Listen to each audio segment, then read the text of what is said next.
Mesdames et messieurs, bonjour. La 4e assemblée plénière de la CEREAO RUCOA se poursuit toujours au Centre des ressources catholiques de la capitale fédérale à Abuja, au Nigeria. Après l'adoration, la célébration de l'Eucharistie ainsi que les offices du jour, ce mercredi 4 mai 2022 a été consacré énormément à des séances de travail, à des projections de films. C'est 16 000 hectares. Vous allez au Nigeria, dans l'état de l'Edo, c'est 27 500 hectares. Dans le River, c'est 16 000 hectares. Ce sont des faits réels. Et ça se voit un peu partout dans les pays. À des exposés ayant pour conférencier Monseigneur Charles Gabriel Palmer Buckle, évêque du Cape Coast au Ghana. Depuis lors, chers frères et sœurs, l'Église en Afrique a travaillé dur pour devenir véritablement Église famille de Dieu. Et là, je vous envoie à regarder la 11e assemblée plénière du CHEAM à Midran, Afrique du Sud, en 1997. La 12e assemblée plénière à Rome, dans l'année 2000. Et la 16e assemblée plénière au Congo, Kinshasa, en 2013. Tout portait sur le contenu et les aspects de la mise en œuvre de la réalisation de l'Église famille de Dieu. Et de Madame Josiane Gauthier, représentante du CIDS. Nous n'avons qu'une seule chose à faire, et c'est nous réconcilier et de réparer nos maisons ensemble. Le savoir dont nous avons besoin se construit ensemble, en restant à l'écoute les uns des autres. Je dois me permettre d'être inspirée et d'apprendre des autres. Toutes les voix, tous les savoirs sont à valoriser. C'est de là que viendra la vérité. Je disais récemment que la vérité et les faits ne sont pas la même chose. Il faut des faits, mais la vérité va au-delà. Elle doit venir du cœur. Et parfois c'est un souffle de l'Esprit Saint qui nous bouscule. Les évêques ont longuement échangé sur la gouvernance pastorale et la construction de communautés fraternelles dans l'Église famille de Dieu. Il a soulevé la question du terrorisme C'est bon. et du djihadisme. Et nous savons que c'est beaucoup de souffrances que nos frères de certains régions d'Afrique, notamment le Sahel, ont eu. Because the current reform of the Curia, Predicata Evangelii, that puts emphasis on mission. I think a lot has to be done on this new understanding of mission, so that other churches, local churches in the world, in the synodality that is being called for, I think we now need to come to educating a new crop of political leadership. I'd like to thank the great speakers whose addresses have touched on this fraternity tutti, shepherding roles, and also the concerns that they have raised about the earth, which is supposed to be our home, as is well spoken about by our Father in Laudato Si. Sans la justice entre les peuples, sans notre volonté de pouvoir partager ce que l'évêque de Cape Coast vient de dire, nous serons en train de parler dans un vide.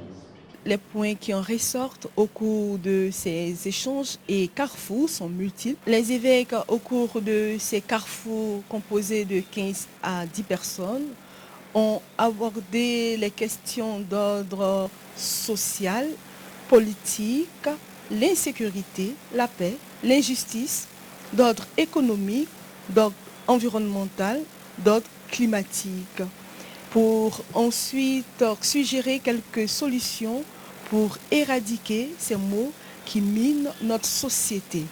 Après la mise en commun des travaux par les différents secrétaires de chaque groupe, la journée s'est achevée par les vêpres. Il s'en vient dans la joie, il apporte les germes. Fils et Saint-Esprit, pour les siècles, Amen. Monseigneur Jacques Ayoua, évêque auxiliaire de Boaké, en Côte d'Ivoire, fait le point de cette journée de travail. Il nous était posé 4 questions se rapportant à la justice sociale et à la crise écologique en rapport à Laudato Si. Alors, concrètement, ils nous ont demandé qu'est-ce qu'on a remarqué dans nos diocèses, dans nos pays, et quelles étaient les actions concrètes qu'on avait posées et les propositions pour mieux faire.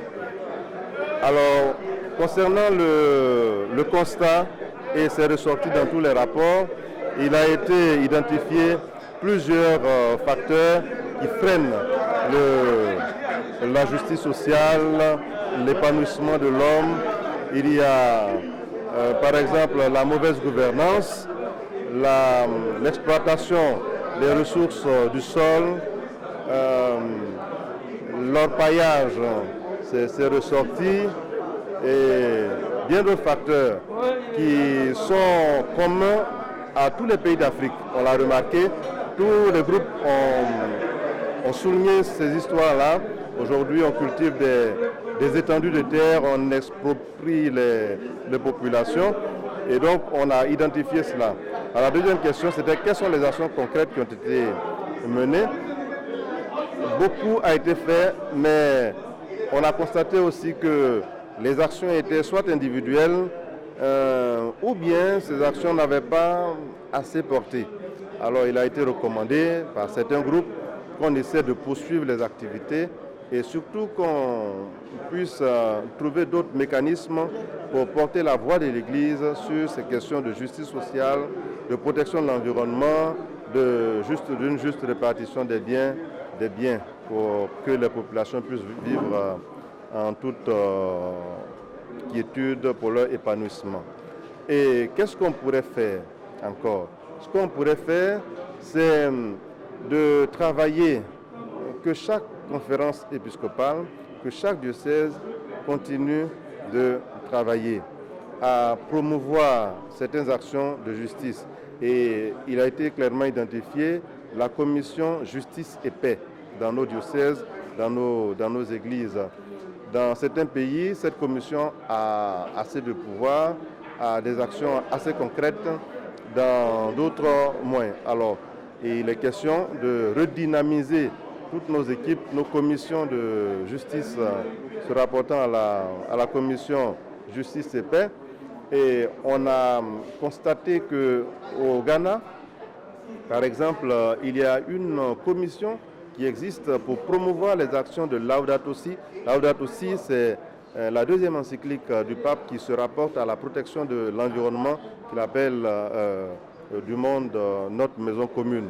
Alors, au Ghana, il y a une commission dirigée par l'archevêque Palmer Buckle qui promeut certaines activités. Alors, on a voulu, la proposition a été faite d'étendre cette commission à toutes les conférences, que chaque conférence épiscopale, que chaque diocèse, pourquoi pas, crée une commission pour promouvoir tout ce qui a été proposé par le pape dans Laudato Si. Voilà, en gros, c'est toutes ces actions. Et dans notre groupe particulièrement, nous avons demandé à ce que le SHIAM, qui est la conférence, la réunion des conférences épiscopales de l'Afrique tout entière, puisse s'adresser à l'UIA, parce que le SHIAM, c'est un peu l'équivalent au niveau civil de l'UIA, de l'Union africaine, pour discuter et lui faire nos propositions, parce que c'est inquiétant. L'allure à laquelle l'environnement se détruit, la persistance des déficits de liberté et de la mauvaise répartition des richesses de nos pays On en parle tout le temps, mais l'Église parfois fait des communiqués, mais il n'y a pas d'action assez incisive pour obliger les gens. Alors comme le phénomène touche toute l'Afrique, on a souhaité que le comité à un haut niveau, puisse toucher aussi aux civils, le comité des dirigeants à un haut niveau, l'Afrique, de l'Union africaine, pour discuter et faire des propositions, proposer des actions concrètes. Et cela aussi passe par nous-mêmes, à notre humble niveau de nos diocèses, poser certaines actions avec les laïcs. On est dans la synodalité, et ce n'est pas une question des prêtres seulement. Il y a, pour terminer, je relève ce point qu'a relevé l'évêque Ngbeji du Bénin, se rapportant au reboisement. Il a donné l'exemple d'un diocèse au Bénin qui a institué une journée de reboisement. Et il semble que ça a porté beaucoup de fruits depuis qu'il fait. Il y a une journée où tout le diocèse, tous les chrétiens sont invités à aller sur un site bien identifié pour planter des arbres. Et après quelques années, ils ont vu qu'ils ont reboisé un territoire qui était en train de se désertifier. Alors, cette action aussi, cette proposition a été bien accueillie et nous l'avons proposée à la séance pour que ce soit retenu et que dans les diocèses, que dans nos pays, les conférences épiscopales puissent décréter, instituer une journée de reboisement où chacun, en fait tout le monde, dans chaque diocèse, on plante au moins quelques arbres là où on a détruit la forêt. Voilà en gros ce que nous avons travaillé aujourd'hui.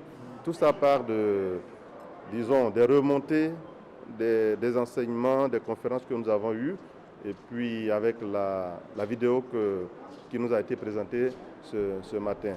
Alors toutes ces propositions sont déposées au comité qui va essayer de les réanalyser et retenir les plus pertinentes et les proposer au comité final pour que ça puisse s'imposer à toutes les conférences épiscopales, à tous les diocèses.